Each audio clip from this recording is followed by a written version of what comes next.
What's going on, guys? Welcome back to the Beyond the Backboard Podcast. And of course, you're looking. Wow, we have a special guest here.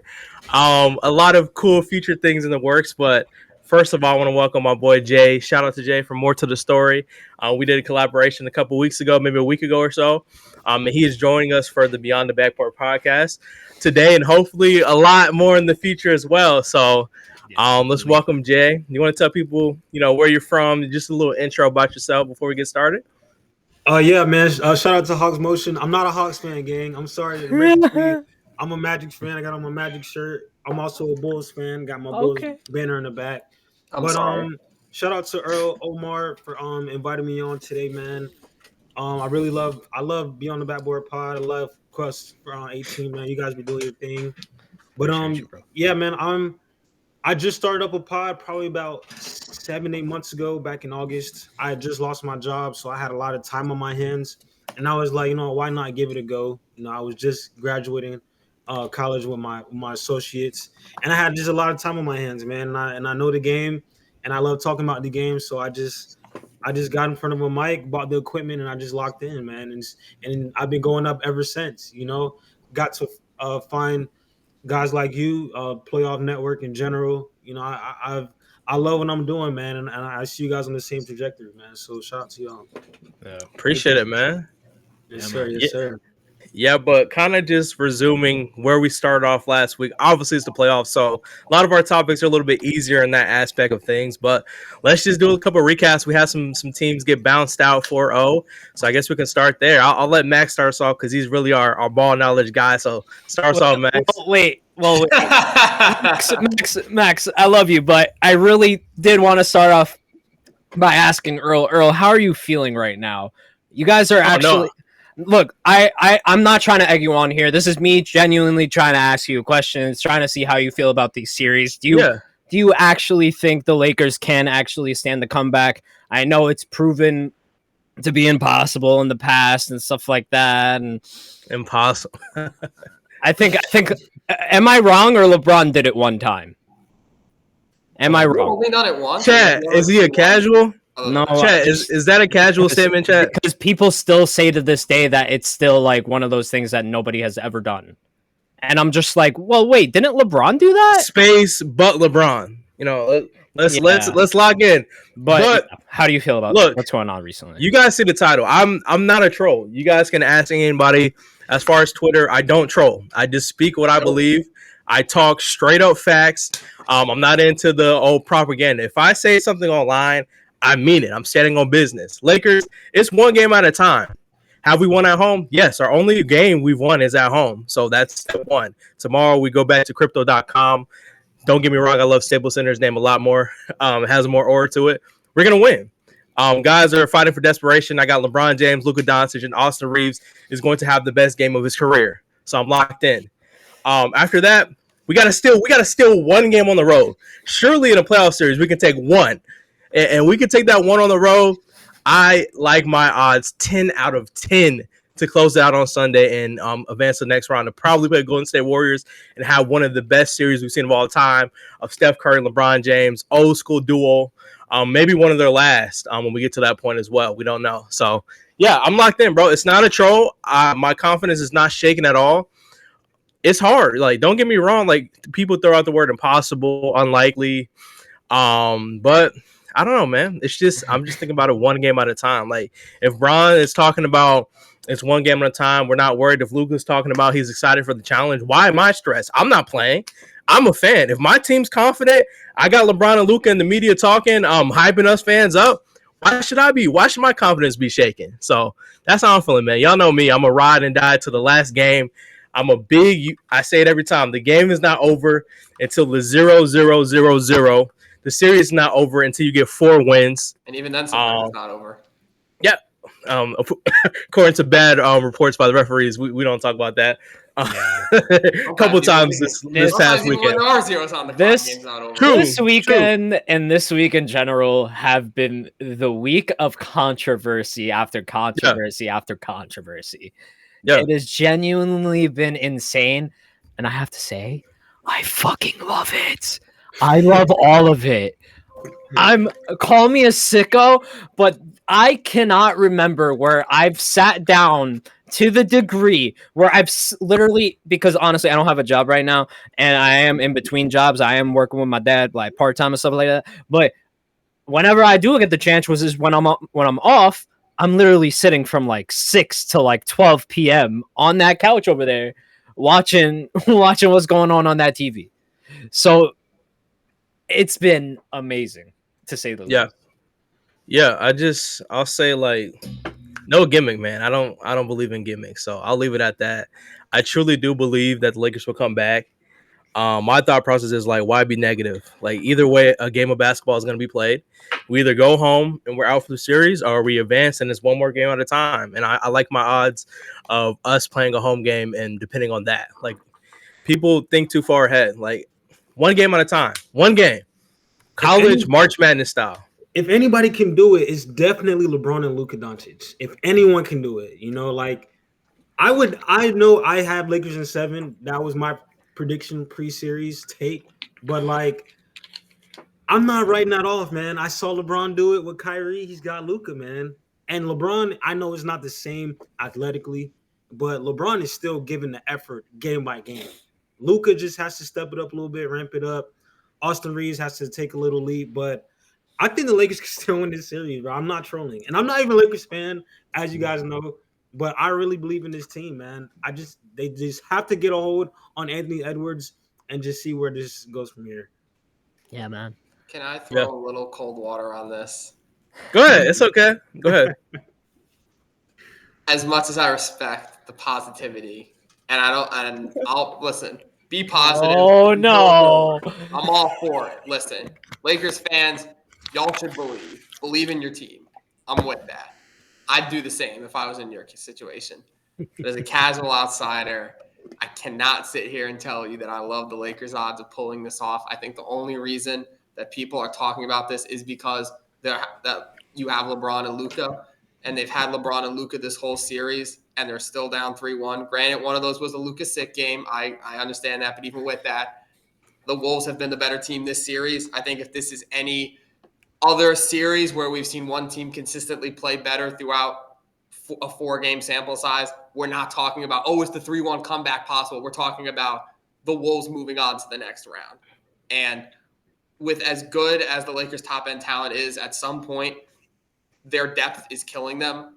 The fact that J.J. Redick had to play his starters the entire second half of that game. Just waiting for Julius Randle. Shout out, by the way. I think it kills the chance that they have, because you don't get chances to rest. You can't get away with that in playoffs, especially when you have a 40-year-old LeBron James. It's unrealistic to ask him to carry this much of a load. If they want any sort of chance, they're going to have to go to their bench, but I know J.J. Redick has phased Dalton Connect out of the lineup lately. He's trying to minimize the Jackson Hayes minutes, the Gabe Vincent minutes, but the truth of the matter is the Wolves are a deeper team. They have better talent off the bench. They have different lineup combinations that they can throw out there. I think you're seeing Golden State do a really good job right now of using different lineups in different situations, keeping guys fresh, subbing in and out. That's helping them close out some of these close playoff games. The Lakers don't have that affordance. If this game is close, which I think it will be because the Wolves are a good team, if the Lakers don't blow them out and it's a close game in the last 5 minutes, I'm going to assume that the Wolves are going to be able to close it out. Anthony Edwards does what he does. Naz Reid does what he does. You've got Jaden McDaniels and Mike Conley and DiVincenzo and Randall. The depth of that team is superior. So as much as I would love to see the Lakers pull this comeback, I'm not exactly setting my watch to it. I'm sorry, Earl. Oh, it's all good, man. Look, I'll say this. I respect the take. Like I said, outcome is probably what people say near the outcome of impossible. But I've seen a lot of different little things that can be adjusted. I mean, different world if Austin Reeves locks in a little bit more. I know he had a good start to the game, but he missed like 3 tough shots down the stretch. And then I think we just have to change the game plan in general. I think benching Hayes is the move. I don't think Rudy Gobert is as much of a threat to just have Hayes out there just to run cardio. So hopefully we made that adjustment. I seen today that the starting lineup is not confirmed, and JJ Redick is like thinking about adjustments, so that's positive to hear. But yeah, I'm rocking with it, man. We'll see what happens. All right, let's talk about another series. Let's talk about it. Let's talk about playoff Brunson. Let's talk about Twist's what, like bottom leg in the 8 minutes left in the fourth, comes back 3 minutes later, down 10, drops 15 by himself.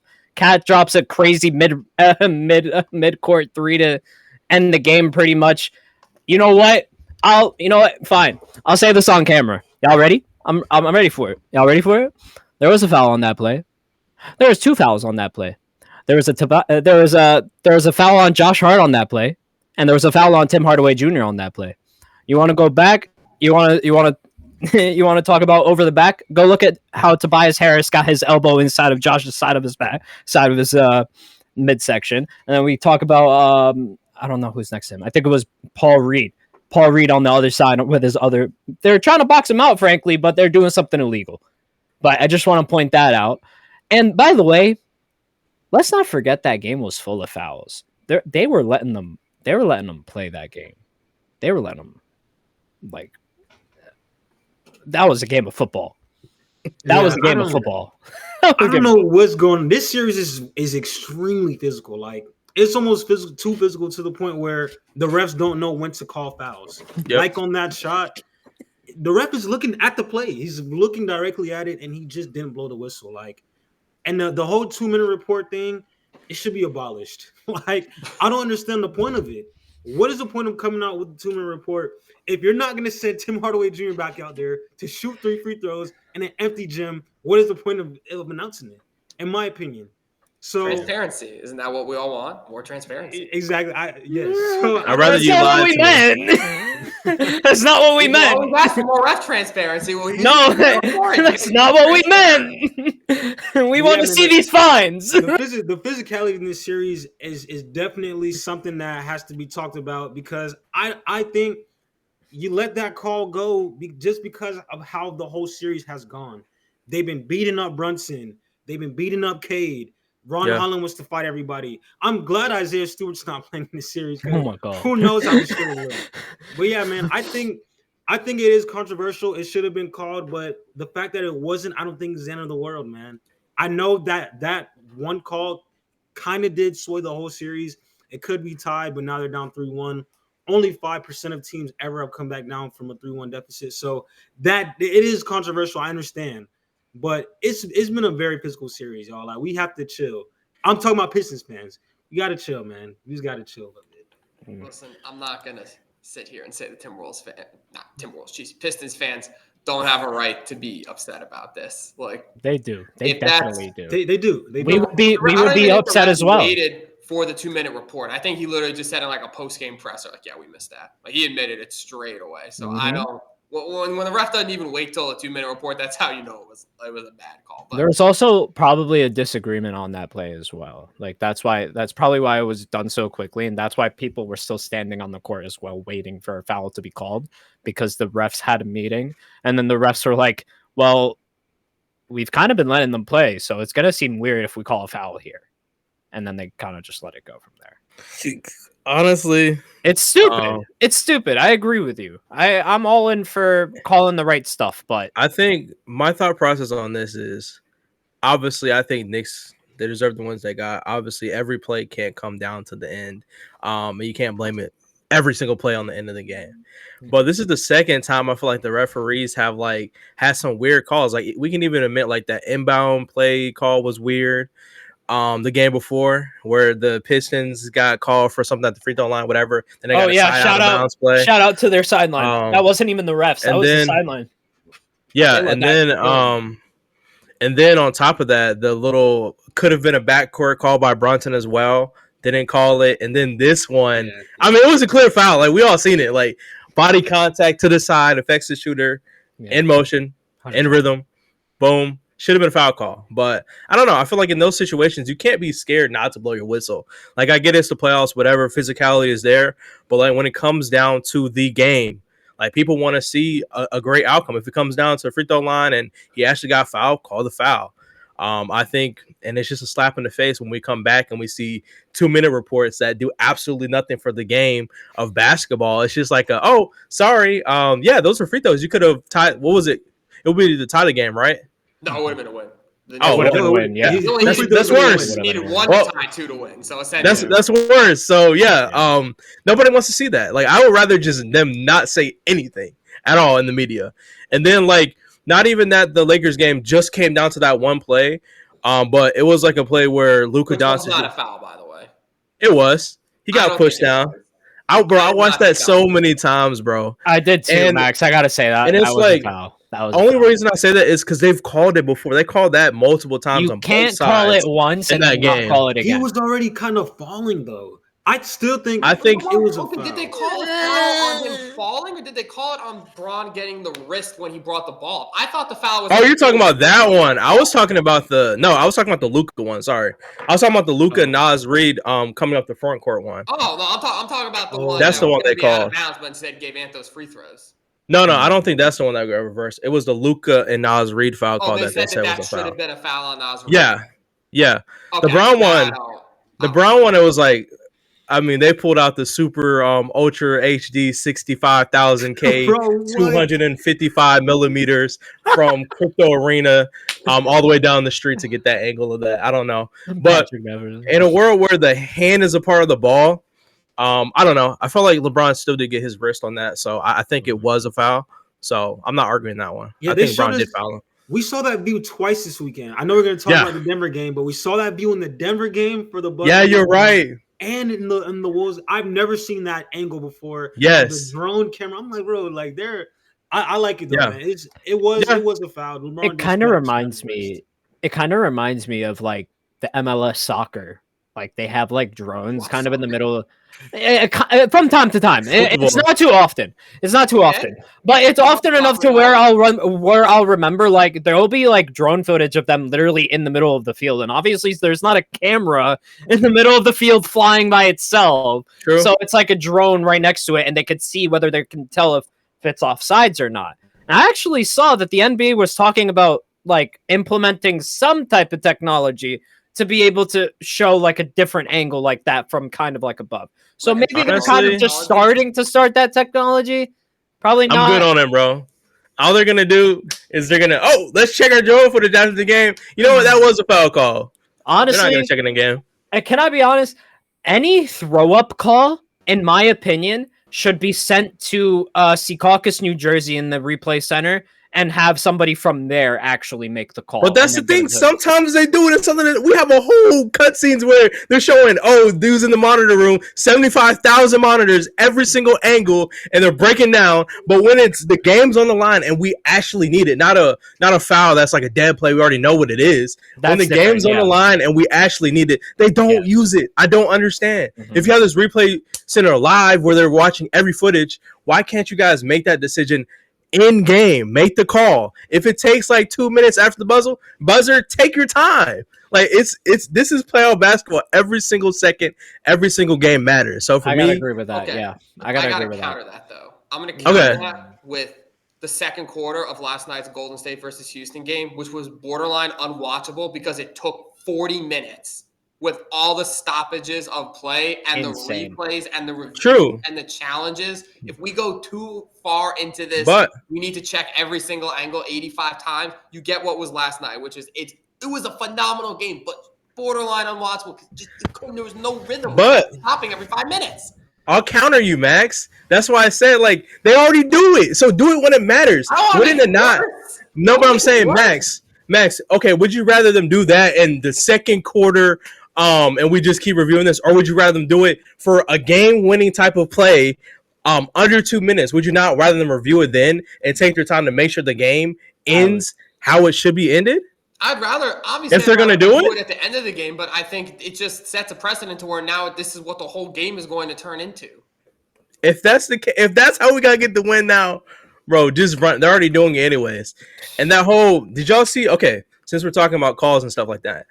Last night's game was a little bit interesting about Draymond Green and that foul call.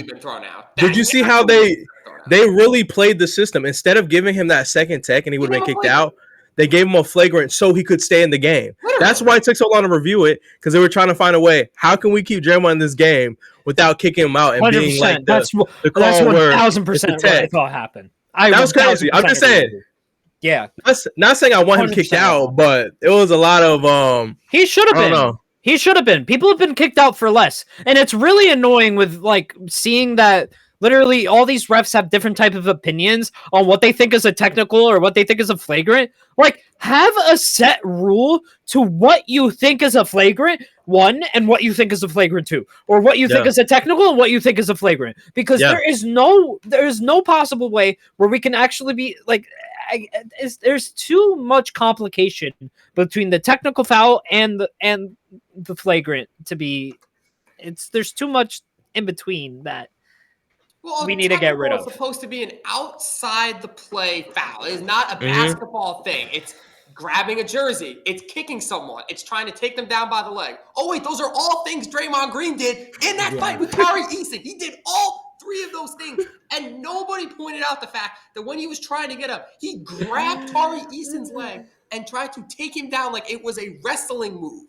No one. Remember when Joel Embiid did that last year? No one pointed that out. I don't see how you get a flagrant for that, which is supposed to be blind on the court, aggressive, dangerous foul. That's not what the definition of a flagrant is. Yeah, I thought flagrant had to be like in play. That was after the ball. Like that should have been a technical foul easily. Like if he had 0 technical fouls, that would have been a technical foul. They call it differently because it's Draymond, and that's his second.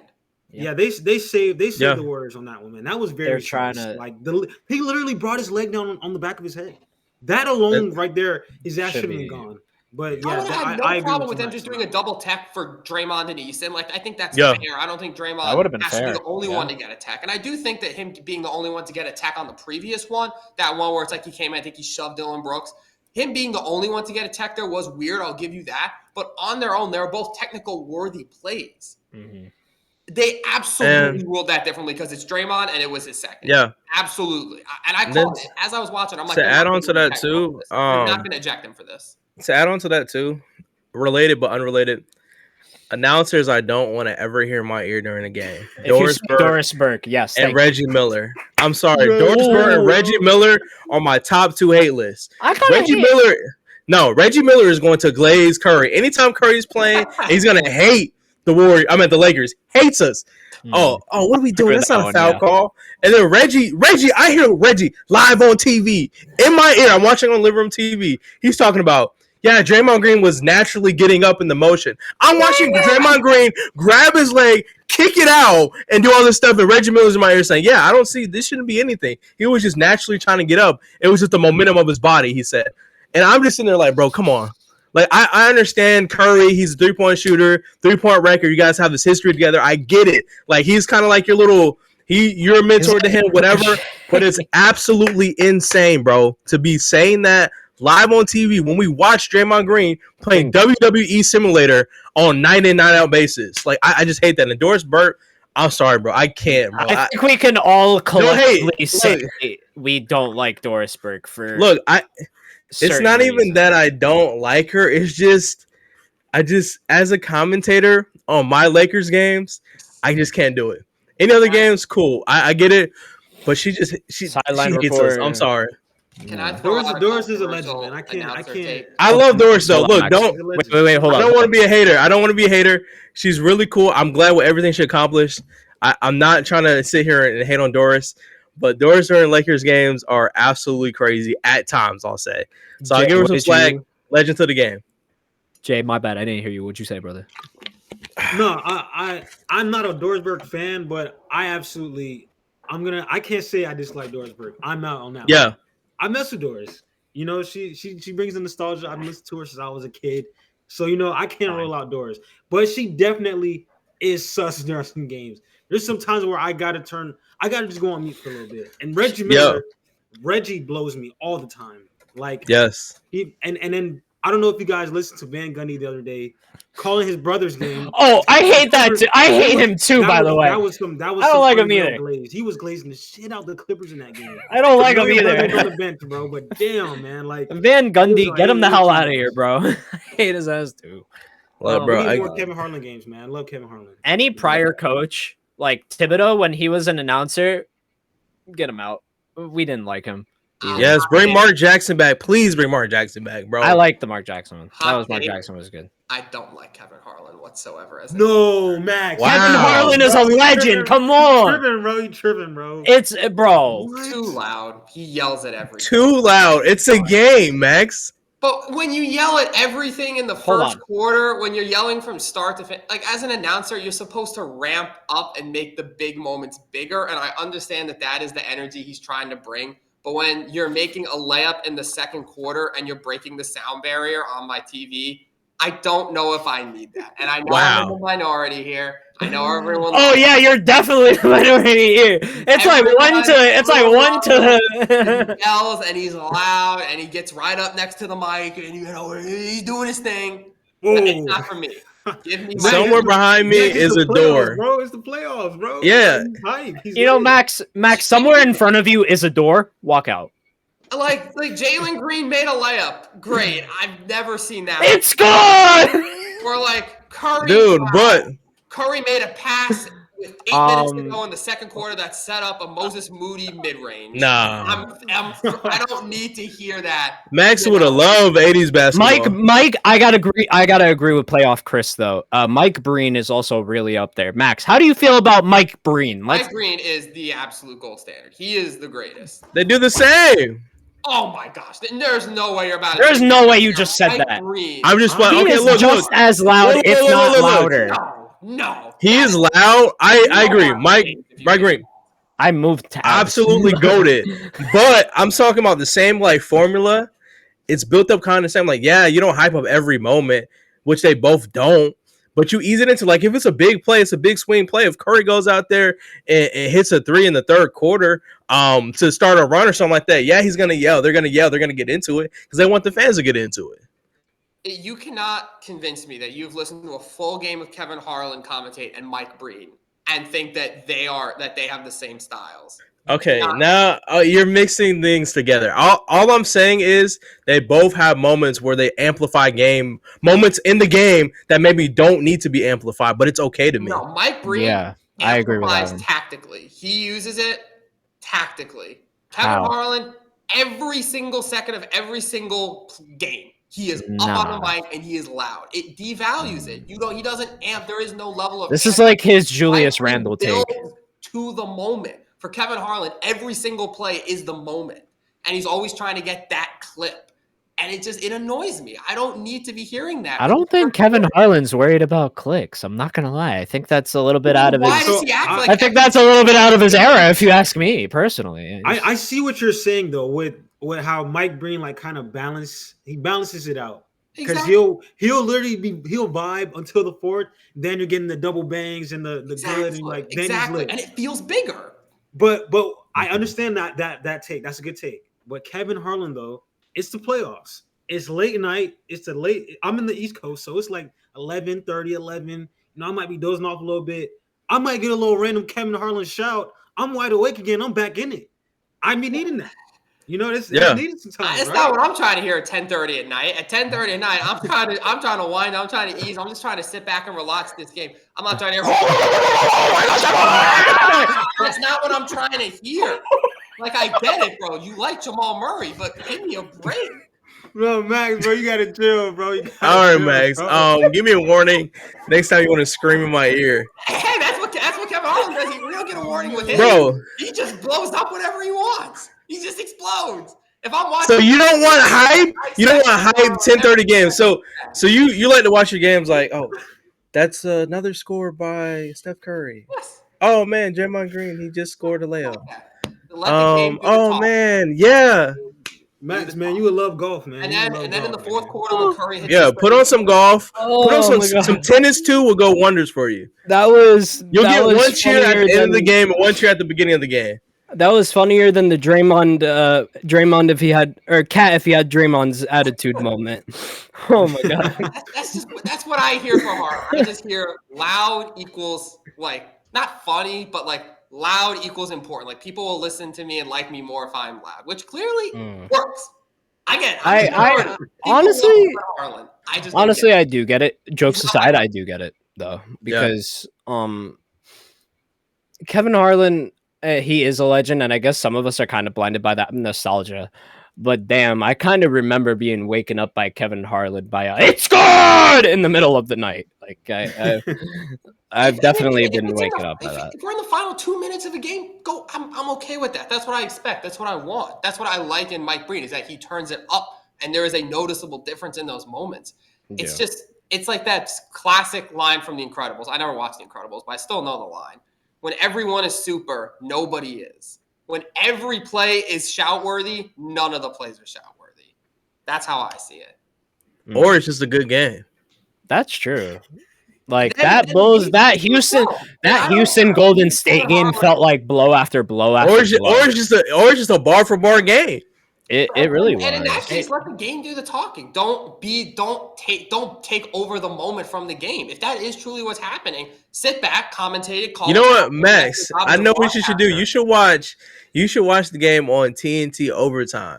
It's literally just the game, audio, and no commentators. Max would like that. I have no problem with Max would love that. As a whole, I much prefer commentators that are usually more quiet, more reserved, more factual. Maybe he'd watch the game live with us if he'd watch it. And then turn it up at the end versus commentators who turned up to 100. Max, I don't know what's more egregious. You've never seen The Incredibles, or you're not messing with Yeah. That is pretty egregious, bro. Bro, that's crazy, bro. Yeah, no Incredibles is actually kind of crazy. Not even two. I've heard it's very good. Oh my god. I will give Incredibles its flowers. Not the second one, but the original. I've heard it is very good. No hate to the Incredibles. Giving flowers to something you haven't watched. Oh my god. Oh, okay. Let's move on to our next really big series upcoming. And I think that's Denver and the Clippers. I think they are 2-2. Didn't have counted about this series. I came on here before it started. Yeah. This was the series. This is the series. Hot take, that bucket shouldn't have counted. I don't care who wins tonight. Jokic, just get me a double-double. So me and Earl talked about this series when we were doing our playoff predictions, and we said this is going to be the best series. Going to go 7. Yep, and it's literally giving us everything. I mean, we got game winners. You got Kawhi turning back the clock. You got Jokic looking like the best player in the world. You got a Harden game. We just went on a Jamal Murray game. We got MPJ out there playing with literally one arm. This series is amazing, bro. Like I literally when this game is on, I don't leave the couch. Like I make my food before this comes on. I watch the halftime all the way through. Like I don't leave when this series is on, bro. Like I can't wait for this game tonight. And like Max said, man, this series, I think we all saw this one coming, man. Like this series and the Knicks series is the ones I thought were going to be the best, and in my opinion, they are the 2 best series. Yeah. It's up there. I agree with you. They are. I think they've all been good, really. Like it's tough to say Houston. Like outside of the Cleveland and OKC series, they've all been phenomenal. Yeah, the 1-8s are terrible. But I low key feel like we should have low key figured out that the Warriors would low key dominate this series. I mean, whoa. Wow, who told you they've dominated the series? Who told you what was going to happen, though? Who told you the Mickey Mouse Rockets weren't ready for prime time? Oh, wait. They're the 2 seed, they say. They were there for a reason, they say. They're young, athletic, they got energy. No. When you load up, jump ball, and you realize the people you're playing on across the floor, most of that roster, top of the players on that roster are Hall of Famers, deserved, and they play serious basketball. Everyone's like, oh, no, Jimmy Butler. Oh, they're going out. Steph Curry. Everybody locks it. Curry's out there. Boom, doing his thing. He's hitting threes. We see Buddy Hield finally wake up. Oh, wow, I was known for being a three-point shooter. Let me go hit 6 threes in the game, like, randomly. Okay, but Earl. Yeah, Buddy Hield is crazy, by the way. I just got to say that. He's on and off. The most JR moment, I'm not going to lie. Where's the benefit of the doubt that you're giving the Lakers that you're going to give – that you're not giving the Rockets? If the Lakers can do a 3-1, why can't Houston? Because Houston doesn't have a clear leader on that team. Being so serious. The best player on your team, or second best player, whatever, Jalen Green, can't close games. He did not play to close the game. This is not the first time. We talk about this multiple times. It's a common thing. He plays so bad games, they can't even play him. You can't. In the game-winning play, you have Draymond Green, conversation with Defensive Player of the Year, can't even believe playing that. on Alfred Şengün, and he throws up a hook shot. Ideally, I would like Jalen Green in like a pick and roll action. Maybe he gets to a layup. He's athletic, or maybe he even takes a three. But no, everybody knew that ball was going to Alfred Şengün. Draymond knew it was going there. The game plan was simple. Keep him outside the paint far enough where he had to throw up that flat hook shot. Yeah, I know he had 30-something, whatever, but Şengün is better when he can get all the way into that paint and get right under the goal. I really thought they should have gave it to Fred there at the end. I really don't. I don't see why they. I see why they gave it to Şengün, but like they kind of just Fred just hit like 2 back-to-back really clutch threes. So I think, and then on top of that, he got really close. Dude, he was like, he skimmed the rim, bro. On-time choke performance. Look, really? I'm sorry. Yes, look, I'll say this.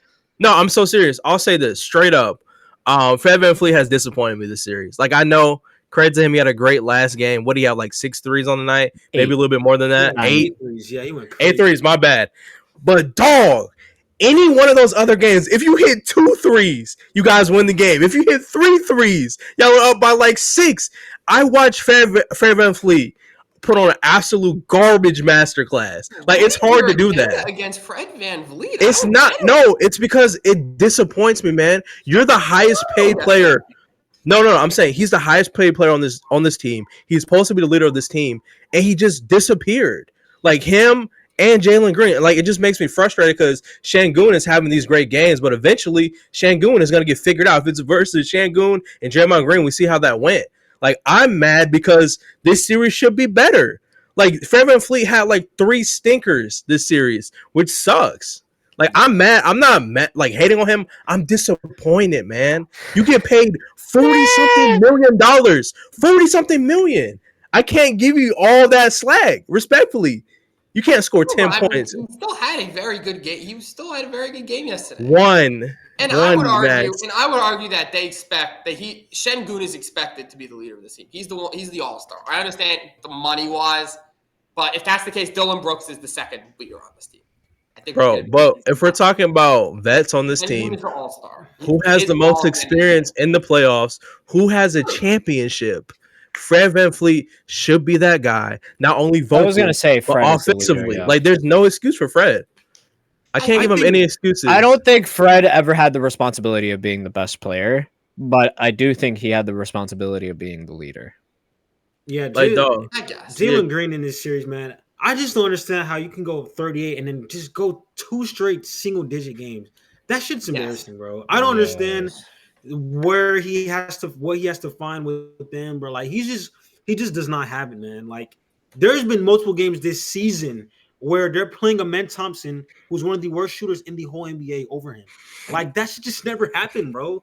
Like, you are needed on the court. Like, they run that double big lineup with Adams and Şengün, and Jalen Green's on the bench. Like, he does not play in that lineup, and that is their best lineup. Yeah, that to me is crazier than VanVleet underperforming. Is Green being that inconsistent that he's not even on the court in those moments? I think there's levels to this. Yeah, man, he's definitely confusing me, man.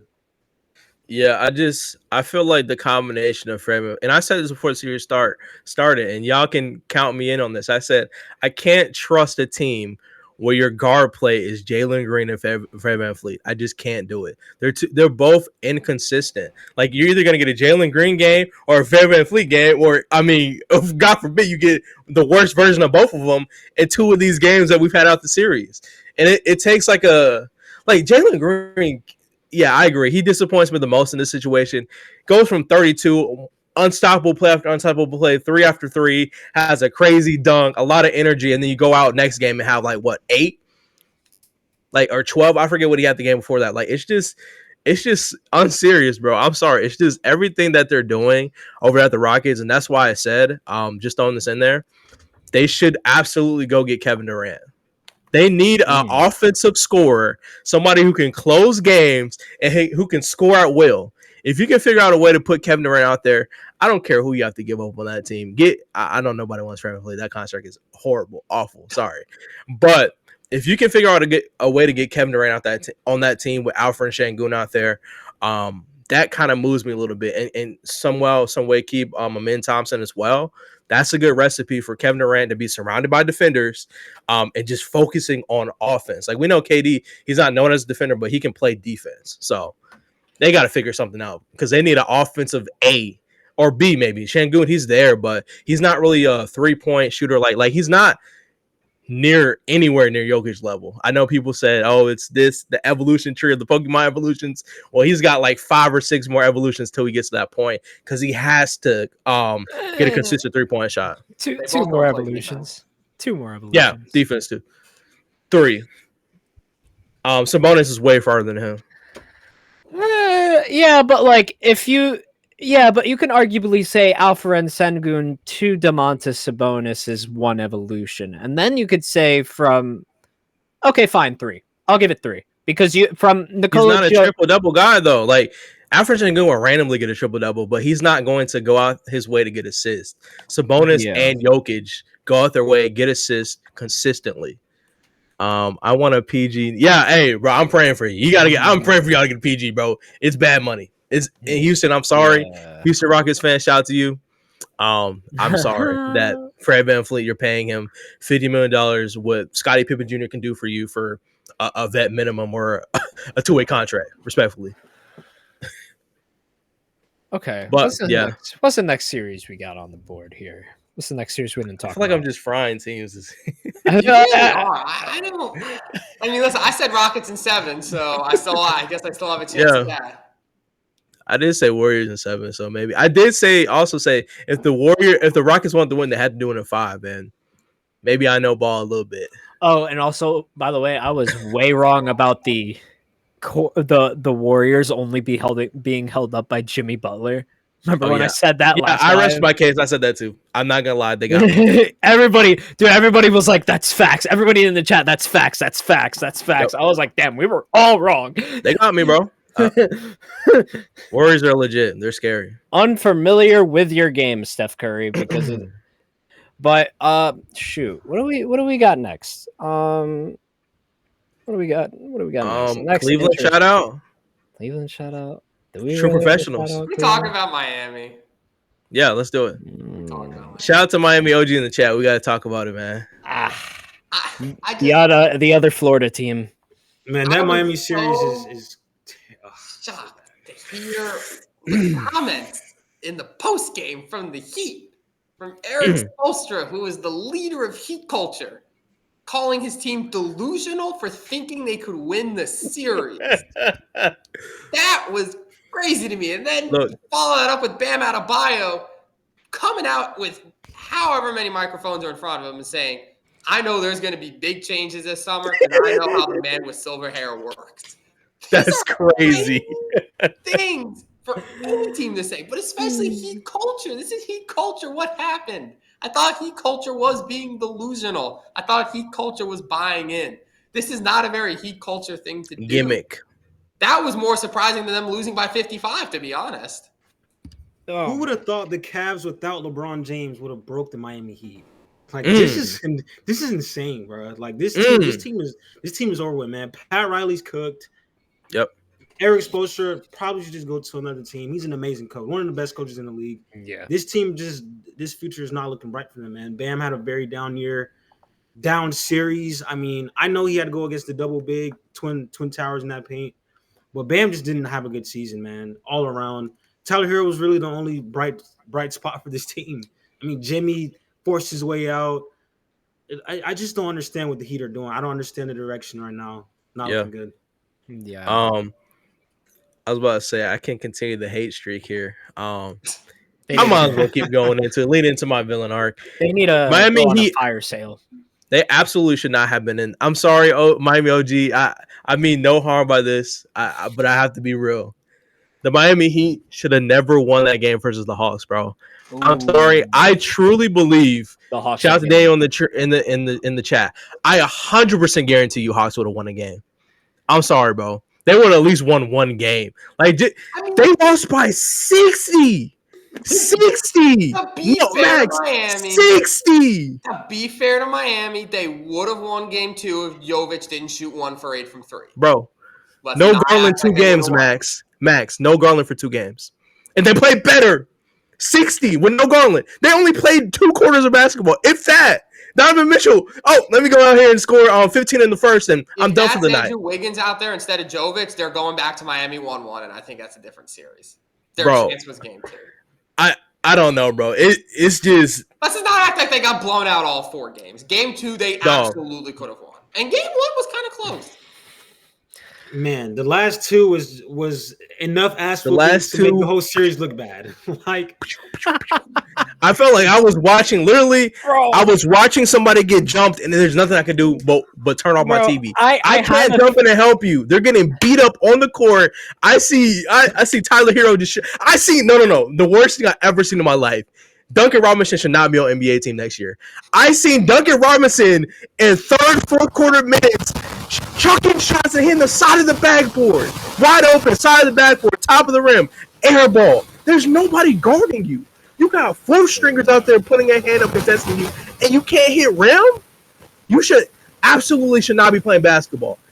I respect your podcast game. You need to take over the, what is it called? The Little Man in the Big Three, whatever, the old JJ Redick podcast. Take that over. That's your new career. Because there's no future right now, no team right now in the NBA who needs a Duncan Robinson player. He doesn't play your static, brother? Offense is horrible. I don't know what's up with him. That was your static, yeah. I think the Knicks could use Duncan Robinson. Wait, hold on. Let me get him back on. That wasn't him. That was you, Earl. He thought it was him. Jay thought it was that feedback was. Yeah. My bad, Jay. That was Earl's feedback. That wasn't even you, brother. Hey, coming out my fault, chat. You're good, brother. You're good. What did we end off with? My bad. Scrubs. No, I was just basically saying Duncan Robinson has no future in the NBA. I mean, dude, Duncan Robinson is so on and off for me. To be completely honest, I could see him being successful on another team with like regular minutes because, dude, I've seen players over and over again. They like consistently lose their rhythm because they are not in the game. They are not making shots simply because they are not warm enough to go out there and get those shots up. So if Duncan Robinson can get a consistent 15 minutes a game, which he doesn't at all, maybe I could see him averaging 13. It's basically Jonathan Kuminga in a nutshell, man. Like he just doesn't get the PT, bro, and he's never gonna look good. Y'all, that in the games he plays 24 minutes a game. Earl, I think that's you again, brother. I don't know what's going on with the static. Is it? Yeah, the static is going crazy. Oh, hold on, let me see. I'm not really hearing much. I hear. Yeah, I don't have any static on my end. Is it still there? Yeah, hold on. Let me leave and come back. I guess it's me. Hold on. Continue on. Do y'all hear me? Is it staticky? It's not like loud static. It's just like it's like in the back, like very faint. Like let me see. Yeah. It's not bad, but I hear it a little bit. Yeah, I hear it like a tiny bit. Well, Jay, you said you're a Magic fan earlier. Yeah, I can't wait to get into that series. I got a Magic rant just waiting. I'm cooking. You've been sitting on a Magic rant. Do you know the bet that Omar and I currently have going right now? No, what's the bet? So a week before the playoffs started, Omar in his infinite wisdom said that the Celtics would lose their first round playoff series. And my infinite knew wisdom. Who they were playing. But he said they would lose their first round playoff series. And I took him up on that on a bet where if the Celtics win the first round of the playoff series, Omar has to eat the one chip. Like the one chip. Omar, cash out, bro. You gotta cash out, gang. Cash out. You gotta cash out, bro. I gave him an opportunity to cash that out before the playoffs started, but he rejected me. I'm trying to take my 30 cents back. I know I'm losing. Yeah, I got a Magic rant cooking, bro. Like, I don't know what the Magic are doing. Yeah. Go ahead, let's get to it, Jay. Let's hear it. We're on the Magic segment now, man. So you have 2 bona fide stars. I think Franz is going to be a bona fide star. He's not one yet, but Paolo is. Mm-hmm. He's literally a historic playoff player in 8-game sample size, already putting up great numbers, 5th most 35 games in playoff history already, all that good stuff. How do we looked how we looked last year against the Cavs. We had no playmaker, no third secondary playmaker. We have Franz, Paolo, and then a huge drop off after that. And that was what sucks. How do we go into this season with the same team even worse? I just don't understand what the Magic are doing. We signed a guy like KCP. He can't shoot a ball into the ocean. We have guys like Jet Howard, who we drafted in the lottery. We don't play him. We don't play De Silva. Anthony Black is finally playing, but we barely played him. We have Gary Harris for what? He should not be in the league. I don't understand what my Magic are Gary doing, Harris. man. Oh, okay. Yeah, like, it's just so much guys out there who just they're supposed to be spot shooters, and they can't even spot shoot. I don't understand. Like, it's such a very it's such a frustrating situation watching the Magic play. Like, Paolo is out there trying to work with the space that he has. He really got no space because the guys can't fucking shoot. And then Franz is not shooting good this series, but he's still getting to the rim. And then when he goes to the rim, Wendell is always there in the dunker spot. So Porzingis is helping, Horford is helping. It's like, bro, the clutter on this team, the offensive. We have the slowest pace in the league. Second is actually the Celtics, which is crazy. The pace is too slow. This is a team where you have to move on them. You have to move. They have two extremely big guys out there. And the Magic, they get a rebound. They're pacing. They're going slow with Paolo bringing the ball up. It's just like, I'm so tired of watching this team play. I just wanted the Celtics to put us out of our misery so the front office can just be like, yeah, we're going to go all in next season. And I have 3 guards in mind. We don't even need a bona fide star at guard. Dennis Schroeder, number 1 on my list. He has ties to Mo Wagner and Franz Wagner, the whole German thing. True. Why not? Andrew Nembhard, second on my list. I know the Pacers probably won't do it, but he is literally a Magic guy. Andrew Nembhard can play make, can get his own shot, can facilitate. I know him and Suggs next to each other will be absolute. Would love to see it. And the third guy I have, and I'm going out on a limb here, Anthony Simons on the Portland Trailblazers. Only reason I have Anthony Simons is his ties to Orlando. Grew up here and went to Edgewater High School in Orlando. Why not bring the kid back home? But other than that, man, we don't need any bona fide stars. We just need somebody who can dribble the ball and get up a couple shots because we're starting Corey Joseph. Yeah. Why is Corey Joseph starting the playoffs, man? Like, I don't. What are we doing, bro? Like, we used to have this problem. The Knicks, right? We used to have this problem year after year. We had like okay rosters, but there was just this one very important thing missing. The point guard. The guy that's supposed to distribute the ball well. We had to rely on Alfred Payton and other. Yeah, that was a bad time. That was a bad time. The fact that Corey Joseph is getting starters level minutes in the year 2025 has not been talked about enough. Like, I love me some Corey Joseph. First of all, I'm not seeing one person come out and say, wait a 25. Why is Corey Joseph and Gary Harris? It should be illegal, bro. It should be illegal, bro. Like, yeah, it's so hard to watch, man. I want to respond to Miami OG real quick. Yeah. About the Devin Booker sweepstakes. We cannot get any star. I think the Magic has the worst trade capital in the whole. We have nobody to give up. Jonathan Isaac gets too much money, and he averages 15 minutes a game.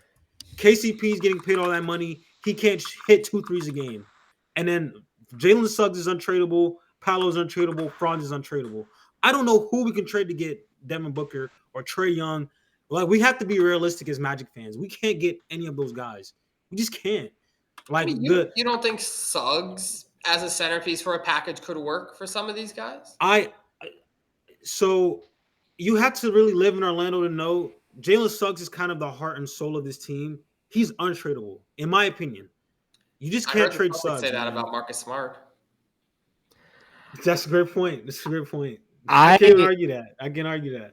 I can completely understand why you would want to say want to throw in Suggs, but I gotta agree with Miami OG in the chat. Suggs is probably a insanely coveted asset that you guys have right now. Oh yeah. I mean, look, I know Earl's gonna say, "Oh, it's not just him on the defense," and obviously it's not just him on the defense. But you gotta be honest. He kind of brings y'all together on the defensive side. He kind of is that glue to where he is there kind of in between in the passing spots where it's making it harder for teams to really move the ball like that. So I don't know how much you guys rate November, early December basketball. But when we had no Franz and no Paolo, when they both had the oblique injuries, the Magic were winning games with just Suggs. Yeah. A bunch of guys. Like Suggs is diving on loose balls. His 3-point shot improved crazy this year. His playmaking, like he's growing into the guy. That's why he was taking top 5 in the draft. He played like that this season when he was healthy. Yep. I'm not trading Suggs. To me, him, Franz, and Paolo are just absolutely untradeable. I don't 100%. Even want to talk about it. Well, you can throw together a Gary Harris, Anthony Black, Goga. You could package every single role player we have. I don't think we can get anything better than an Anthony Simons, Andrew Nembhard type of player. Or a Shadon Sharp. I even like those guys. Even anything, man. Anything is better than what we have now, bro. Yeah, I feel like that's enough of my Magic rant. I'm done. Right no, you're good. I was about to say, I feel like go for longer. As far as Magic, like I think Anthony Simons or Simons. I think that could be a good fit for Orlando. They need a guard. He can shoot the ball. I feel like 3-point shooting has been a struggle for the Magic. As we talked about, he's way ahead of Corey Joseph as far as being a starting caliber guard on a playoff team. So I think that could be a good player to go with. But Magic, I am a little bit. I mean, it's the Celtics. I know. I don't think Magic fans could be too hard on themselves. I mean, the Boston Celtics are the reigning NBA champion. Yeah, so I was gonna say earlier. It's probably you guys even won a game. Like y'all still wait. It's 3-1 right now, right? Mm-hmm. Yeah. So I mean, you never know what can happen. Maybe y'all still another game. Maybe not to give false hope to Magic fans or anything like that, but it's literally one game at a time. I think the Magic kind of struggle closing games, and it's realistic to say they could, if they close out the fourth quarter of a couple games back, who's to say this isn't 2-2? So we'll see what happens. Shout out to the Magic, though. I definitely do think they are a couple role players away from like taking that next step. We thought it was going to be this year to go an extra step, but it seems like the floor right now for the Magic is playoffs, which is a good new floor for this team moving on to the future. Agreed. I would say this team. I would say that's their floor. Personally, I would say that is their floor, and it's a really good floor. First round floor. Also, I wanted to say this earlier. Kind of got lost because we were going through it, but this is just like a pretty bad matchup for y'all. I'm not gonna lie. The Celtics are just a really bad matchup. When you were talking about like the spacing in the post and like Wendell Carter being in the dunker spot and everything like that, you brought up a valid point that would necessarily work for other teams, but for the Celtics, they have Al Horford, like you said, and they have Kristaps, like you said. Both guys that are definitely taller than Wendell. So it's definitely going to be harder to do that on the Celtics, I would say, especially if you're only working with Wendell and Mortiz Wagner and Franz Wagner, I should say, Paolo. So, yeah. And I'll say, with that, I guess we can kind of start wrapping up our show for today. We want to get a shout out to OKC real quick. Oh, yeah, you're right. Sorry. There's not much to talk about there, but for them. Yeah. They're moving on. Pure dominance. OKC is moving on. Shout out to them. Shout out Taylor Jenkins. Yeah, shout out Taylor Jenkins. But you know what'd be really funny if Taylor Jenkins went and became an assistant coach for the Thunder. I would love to see that. Over Durant. Just straight up, just say, you know what? I'm gonna come back. I'm gonna go get a championship in OKC. Honestly, it wouldn't surprise me if I'm being completely real. He could do the little comeback story. Honestly, bro, I said that Paul George should have went to the Pacers and he should have took my advice. Nothing good comes out of Philly. Just saying. On top of that, been saying Philly's got way too much going on over there, but they've also been like really unhealthy this year. So I'm not fully ready to say like, I don't know. And I don't even know what Joel Embiid's going to look like next year. Like, is he even going to be playing? Is he going to, we haven't heard anything about him. We didn't hear if he got surgery. We don't hear if he recovered. We don't know. We don't know if his knee is still bleeding from that surgery. Like, I don't know. If I'm being completely honest, we are so far away from any Joel Embiid conversations that is way too early right now. Only Joel Embiid conversations we're going to be having is when we make the conference finals and we say, wow, another conference finals without Joel Embiid, guys. Yep. But with that being said, don't be like Joel Embiid and miss out on the playoffs. Come back on Friday and see us for our special weekend hoops preview. We'll preview the rest of the games, maybe potentially some series coming to an end, and we'll start talking about more second round matchups. But thank you guys so much for joining us on Beyond the Backboard today, and we will catch you guys later. Peace. Shout out Jay. Appreciate you guys. Check them out on YouTube, Instagram, everywhere. Drop that link again. Drop your links. All right, guys. Appreciate y'all. Peace.